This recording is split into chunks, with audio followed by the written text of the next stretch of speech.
Okey, Assalamualaikum semua. Selamat pagi. Bertemu lagi dalam subjek matematik. Kemahiran kali ini adalah kemahiran penyelesaian masalah melibatkan ukuran panjang, jisim dan isi padu cecair. Anda boleh rujuk buku teks matematik tahun 5, muka surat 213. Okey, mari kita lihat soalan yang pertama. Okay, untuk soalan yang pertama ini, kita baca ayat dia yang pertama. Puan Anita membeli sehelai kain putih dan kain batik. Okay, ini adalah maklumat saja. Iaitu dia menerangkan bahawa Puan Anita membeli dua helai kain, iaitu kain putih dan kain batik. Okay, kemudian dia cerita lagi, panjang kain putih itu ialah 23/4 meter. Okay, so sekarang dia beri maklumat tentang kain putih. Kain putih. Okay, diberi panjangnya 23/4 meter. Okay, 23/4 meter tu, okay, kalau kita perasan, dia beri nombor dalam bentuk pecahan, nombor bercampur. Jadi apa yang perlu kita buat, okay, nanti kita akan perlu jadikan dia sebagai nombor perpuluhan. Okay, bagaimana nak jadikan dia sebagai nombor perpuluhan? Okay, proses dia 23/4 meter. Langkah pertama, jadikan dia sebagai pecahan tak wajar terlebih dahulu. Prosesnya apa? Bawah darab, atas tambah. Okey. Sifar darab 4 sifar, 2 darab 4 lah 8. Jadi 80. 20 darab 4 sama dengan 80.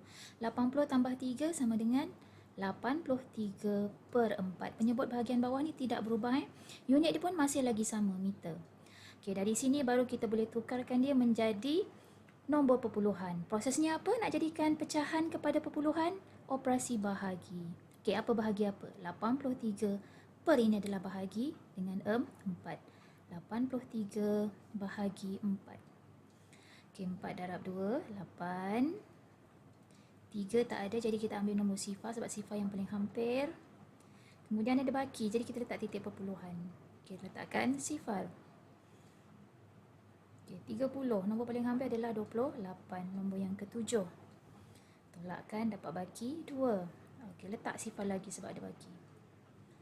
Okey, 20. Nombor yang ke-5. Unit dia masih sama, meter. 20.75 meter. Maksudnya 23/4 meter ini bersamaan dengan 20.75 meter. Okey, selesai ayat yang kedua.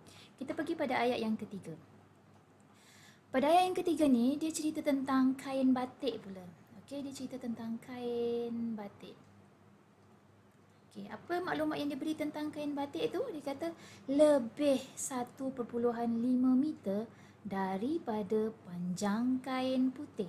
Okey, panjang kain putih ni kita dah cari tadi, 20.75 meter. Itu panjang kain putih. Bila dia kata lebih itu maksudnya lebih panjang. Okey, bila lebih panjang maksudnya operasi apa? Nak dapatkan nilai untuk panjang kain batik. Kita akan guna operasi tambah. Lebih berapa banyak? Lebih 1.5 meter. Jadi dia lebih 1.5 meter, tambahlah dengan 20 tu tadi tu. 0.75 meter. Okey, sekejap. Padam dulu apa ni. Okey, jadi atas ni tak ada nombor, jadi kita akan letakkan sifar. Tambahkan. Barulah kita dapat nilai untuk panjang kain batik. Okey, 5 tambah 7, 12. Ini 2, 2. Jadi maksudnya panjang kain batik adalah sepanjang 22.25 meter. Sekarang dia suruh hitung panjang. Bila dia suruh hitung panjang, maksudnya panjang kain putih yang ini dengan panjang kain batik yang ini, kita kena guna operasi apa?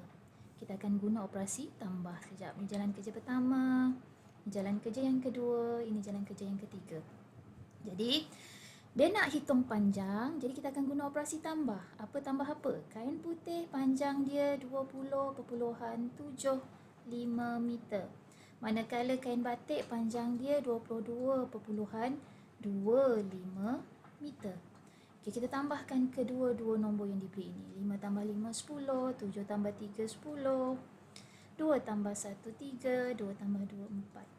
Jadi keseluruhan panjang kedua-dua kain ini adalah 43 meter. Okay, tapi dia nak dalam unit sentimeter. Bila dia nak dalam unit sentimeter, maksudnya jawapan ni akan ada penukaran unit. 43.000 meter. Nak tukar kepada sentimeter, kita akan guna operasi apa? Operasi darab. Darab dengan nilai hubungan antara meter dan sentimeter. 1 meter bersamaan dengan 100 cm. Jadi kita akan darabkan dengan 100 cm. Oleh kerana guna operasi darab yang berjumpa dengan nombor 100, maka kaedahnya adalah kaedah gerak titik ke arah kanan 2 kali. 1 kali, 2 kali. Jadi titik dah pindah sini. Jadi jawapan dia 4, 3. Titik yang ini dah tak wujud, jadi tak perlu salin. Sifar. Unit dia sentimeter. Baru selesai soalan yang pertama. Okey, kita pergi ke soalan yang kedua. Okey, untuk soalan yang kedua ni, gambar rajah di bawah menunjukkan kedudukan beberapa tempat di sebatang jalan yang lurus. Okey, ni jalan yang lurus. Okey, di jalan ini ada rumah Azam, ada rumah Ajai, ada taman rekreasi, ada kompleks renang. Kemudian diberi maklumat di bawah sini 36.1/2 km. 36.1/2 km ini merupakan jarak antara rumah Azam dengan kompleks renang. Okey. Kemudian dia cakap dekat bawah ni, dia kata rumah Ajai, inilah rumah Ajai, terletak 19.7 km dari rumah Azam. Ini rumah Azam. Maksudnya jarak antara rumah Azam dengan rumah Ajai adalah sejauh 19.7 km. Okey. Dan 9 km 80 meter dari taman rekreasi. Maksudnya dari rumah Ajai ke taman rekreasi adalah sejauh 9 km 80 meter. Okey, dari taman rekreasi. Soalan tanya yang pertama, dia suruh hitung jarak dalam kilometer dari taman rekreasi, ini taman rekreasi, ke kompleks renang. Okey, maksudnya yang ini yang dia nak tahu. Yang ini berapa jauh. Yang ini yang dia nak tahu. Okey, sekarang kita dah tahu dari sini ke sini 36, itu keseluruhan 36 1/2 kilometer. Okey, jadi pertama, yang ini oleh kerana dia pecahan, jadi kita kena jadikan dia sebagai nombor perpuluhan. Proses dia sama je. Bawah darab, atas tambah. Okey, 6 darab 2, 12. Okey, cikgu buat dalam bentuk lazim ya. 6 darab 2, 12. 3 darab 2, 6. Tambah 1, 7. Tambahkan dengan 1 yang dekat atas ni. Tambahkan 1 yang ini. Okey, jadi 73 kilometer. Okey, 73/2 kilometer. Kemudian buat apa? Kita akan bahagikan sebab kita nak jadikan dia sebagai nombor perpuluhan. 73 bahagi 2. 2 kali 3, 6. 2 kali 6, 12. Ada baki, letak titik perpuluhan, tambahkan sifar.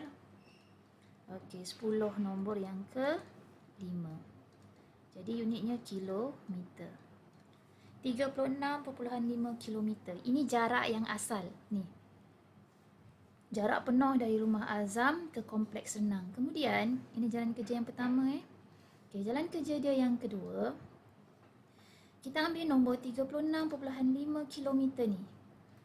Kita dah tahu dari rumah Azam ke rumah Ajai 19.7 km. Nilai ni kita nak ke kita tak mahu? Kita tak mahu kan? Bila tak mahu kita buang. Okey, sebab kita cuma nak yang ini je. Taman rekreasi ke kompleks renang. Okay, ini yang dia nak. Okey, tolakkan. 5 tolak 7 tak boleh. Pinjam sebelah. Pinjam sebelah. Sini tinggal 5. Sini letak 10. Okey, 10 tolak 7. 3. 3 tambah 5 lah 8. Okey, 5 tolak 9 tak boleh. Pinjam lagi sebelah. Sini tinggal 2. Sini letak 10. 10 tolak 9 1. 1 tambah 5 6. Okey, 2 tolak 1 1. Okey, 16.8 km ni kemudian. Okey, kita tolakkan lagi dengan yang ini. Sebab yang ini pun dia tak mahu juga ni. Dari rumah Ajai ke taman rekreasi ni pun dia tak mahu. Tapi oleh kerana nombor dia dalam unit, dalam 2 unit, maka kita kena jadikan dia sebagai 1 unit je. Okey, sekarang kita nak, dia nak dalam unit kilometer. Jadi yang meter ni yang kita kena tukarkan. Okey, jadi macam mana nak tukarkan 80 meter tu? Kita darabkan dengan 1000. 1000 meter. Okey, jadi gerakkan titik 1, 2, 3. Jadi sifar kat sini, jawapan dia 9.080 kilometer. Okey. Oleh kerana ada perpuluhan, sifar yang ini tak ada nilai. Jadi kita tak tulis pun tak apa. Jadi kita tolakkan ni jalan kerja yang keempat 9.08 kilometer. Maksudnya dekat bahagian atas ni kena letak sifar juga. Okey, tolakkan. Okey, sifar tolak 8 tak boleh. Ni tinggal 7, ni tinggal 10. 10 tolak 8, 2. 7 tolak sifar 7. 16 tolak 9, 7. Okey, ni kalau tak erti nak congak, tolong potong. Okey, potong macam mana? 6 tolak 9 tak boleh. Ni sini pinjam, sini tinggal sifar, sini tak 10. 10 tolak 9, 1. 1 tambah 6, 7. Itu cara dia. Okey. Jadi, dah tolak ke semua, tinggallah 7.72 kilometer. Maksudnya, dari taman rekreasi ke kompleks renang, okey, jaraknya adalah 7.72 kilometer. Siap dah soalan B1. Sekarang B2 pula.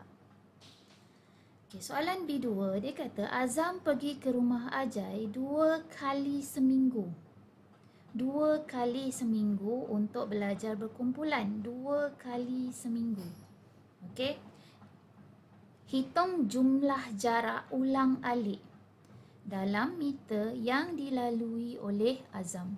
Okey, dia kata 2 kali seminggu. Maksudnya Azam pergi 19.7 kilometer. Azam balik 19.7 kilometer. Ini satu kali.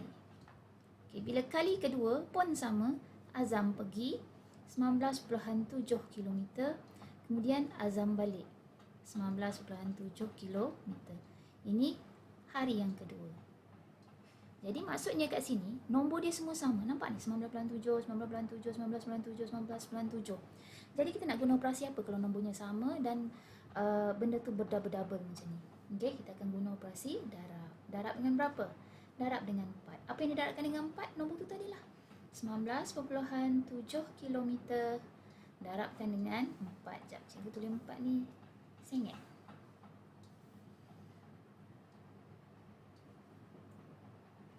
Okey, 7 darab 4, 28. 9 darab 4, 36. 36 tambah 2, 38. 1 darab 4, 4 tambah 3, 7. 78.8 kilometer. Dia pergi ulang-alik. Okey. Kemudian dia nak jawapan dalam meter. Bila dia nak jawapan dalam meter, maksudnya ni jalan kerja yang pertama ya. Okey, jalan kerja dia yang kedua. Oleh kerana nak tukar unit, maka kita akan guna operasi darab. Darab dengan 1000 meter. Okey, samalah kita akan guna kaedah gerak titik. 1, 2, 3. Jadi jawapan dia 788. Okey, yang ini tak ada nombor sifar. Yang ini pun tak ada nombor sifar. Unit dia dah tukar jadi meter. Okey. Okey, kita bergerak ke soalan C. Okey, soalan C, dia bagi awak gambar. Okey, dalam gambar ni kalau awak nampak, okey, nilai dia bagi awak penimbang dan penimbang itu dia setara. Setara maksudnya di sebelah kanan dengan sebelah kiri dia sama berat dia. Dia seimbang. Okey, kat sini kalau kita tafsirkan ada berapa gambar, ada berapa biji bola getah? 1, 2, 3, 4, 5, 6, 7. Ada 7 biji. Okey, dekat sini dia kata dia masukkan penimbang tu, pemberat tu yang beratnya 22.1 kilogram. Okey, dan ditambahkan dengan 1 biji bola getah. Jadi kat sini cikgu boleh letak 21 kilogram tambah 1 biji bola getah. Okey, mari kita baca bawah ni. Rajah di atas menunjukkan beberapa biji bola getah yang sama jenis dan saiz di atas sebuah penimbang yang seimbang. Hitung jisim dalam gram sebiji bola getah itu. Okey. Dekat sini apa yang boleh kita buat? Apa yang boleh kita buat? Ialah okey, kita kena faham betul-betul gambar rajah ni. Okey. Dekat sini dia tambah dengan kita tinggalkan dia satu nombor Okey, kita tinggalkan dia nombor. Jadi bola ni kita buang satu. Bola getah ni kita buang. Kita buang satu. Jadi yang kalau kat sini nak jadikan dia seimbang, belah sini pun kita kena buang satu. Okey, kita boleh buang dia satu sebab dia kata bola getah tu dia sama jenis dan saiz. Jadi dekat sini, kita boleh gunakan persamaan yang ini. 2.1 kilogram, tinggal kat sini tinggal berapa kalau dah buang satu? Tinggal 6. Jadi, 6 biji bola getah sama dengan 2.1 kilogram. Okey, jadi dekat sini, kita nak guna operasi apa kalau dia nak jisim dalam gram sebiji bola getah itu? Sebab 6 biji itu bersamaan dengan 2.1. Okey, pandai. Kita akan guna operasi bahagi. Apa bahagi apa? 2.1 kilogram bahagikan dengan 6. Okey, sifar tak ada. So, kita letak sifar. Okey, 21. Nombor apa yang paling hampir dengan 21? Jangan lupa titik puluhan Nombor 18. 6 darab berapa? 18. 6 darab 3, 18. Okey, tolakkan. 21 tolak 8 dapat berapa? Dapat 3. Ya ke dapat 3? Mari kita pinjam. 21, sini 10. 10 tolak 8, 2. 2 tambah 1, 3. Betul. Okey, 30 pula. 30 ada kan? Nombor yang ke berapa 30? Nombor yang ke-5. Ini unitnya dalam kilogram tau. Dia nak dalam gram. Bila dia nak dalam gram, okay, langkah yang kedua, ni langkah yang pertama. Okey, kita akan tukarkan unit. 0.35 kilogram.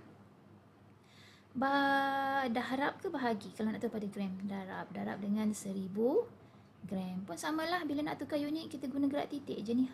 Okey, 1, 2, 3. Di jawapan dia sifar ni tak ada nilai, jadi biar je. 3, 5 sifar gram. Ini jisim untuk 1 biji bola getah. Selesai soalan C. Okey, soalan D. Jadual di sebelah menunjukkan isi padu 3 bekas air minuman. Inilah 3 bekas tu, bekas P, bekas Q, bekas R yang disediakan oleh Lei Ting. Okey, bekas P 3.18 liter, bekas Q 750 ml, bekas R 1/2 liter. Jadi yang ini ni, kita tengok dia nak dalam unit liter kan. Bila nak dalam unit liter, maksudnya yang ini kena tukar. Dia nak jumlah kan. Okey, yang ini kena tukar. 7.580. 750 ml kena tukar kepada liter, jadi guna operasi bahagi. Bahagi dengan 1000 liter. Titik puluhan kat belakang. 1, 2, 3. Di jawapan dia 0.75. Sifar kat belakang ni tak ada nilai sebab titik perpuluhan kat sini, jadi kita biar je. Okey, yang kedua 31/2 liter. Yang ini kena buat apa ni? Sebab dia pecahan, jadi kena tukar kepada perpuluhan. Bawah darab, atas tambah. 3 darab 2, 6 tambah 1 tu 7/2 liter. Lepas tu buat apa? Bahagilah. 7 bahagi 2. Apa 6 dekat sini ni? 3 lah. 6 tu dekat bawah. Okey, sini 3, sini 6. Okey, ada baki kan? Letak titik perpuluhan. 10, ada 10. Nombor yang ke-5. Jadi 3.5 liter. Sekarang semua dah dalam liter. Jadi kita tambahkan je lah sebab dia nak jumlah. Okey, jadi soalan 1 Roman tu 3.18 liter tambah dengan 0.75 liter tambah dengan 3.5. Okey, belakang ni tak ada nombor kan. Bila tak ada nombor, kita letakkan sifar liter. Tambahkan je lah ketiga-tiganya. 8 tambah 5, 13. 7, 8, 9, 9 tambah 5, 14. 3, 3, 6, 7. Jadi jumlahnya adalah 7.43 liter. Okey, sekarang yang soalan D2. Air minuman di dalam bekas R. Ini bekas R. Okey, nombornya yang ini tadi ni, 3.5 liter. Diisikan sama banyak ke dalam 30 biji gelas. Okey, bila isi sama banyak, okey, kita akan guna operasi apa? Semua benda kita isi sama banyak. Semua dapat dapat jumlah yang sama. Kita akan guna operasi bahagi. Okey, untuk yang inilah. Okey, kemudian yang kedua.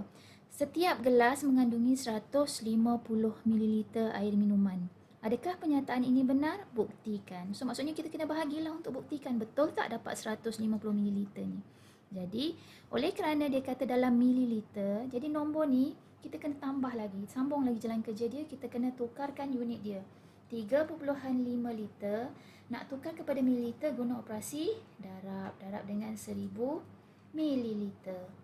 Okey, kita akan guna gerak titik 1, 2, 3.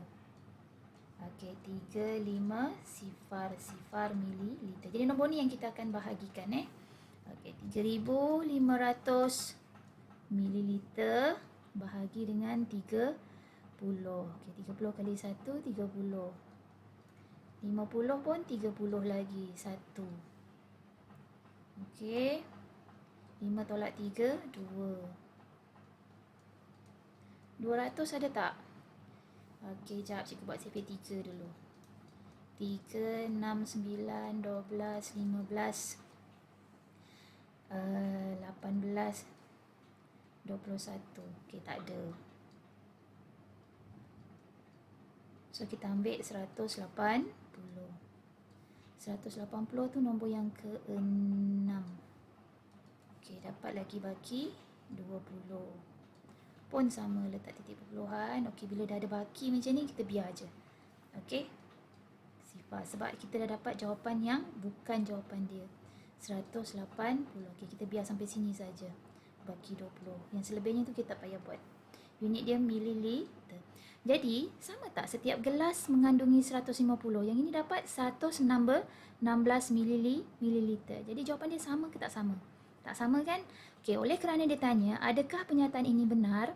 Maka awak perlu buat kesimpulan. Oleh itu, pernyataan di atas, wajib buat kesimpulan tidak benar. Okey, wajib buat kesimpulan ni. Ini maksud dia oleh itu, titik 3 ni. Oleh itu, pernyataan ini yang dikata setiap gelas mengandungi 150 ml ni tidak benar. Okey, boleh faham semua? Okey, itu saja untuk hari ini. Terima kasih semua. Assalamualaikum.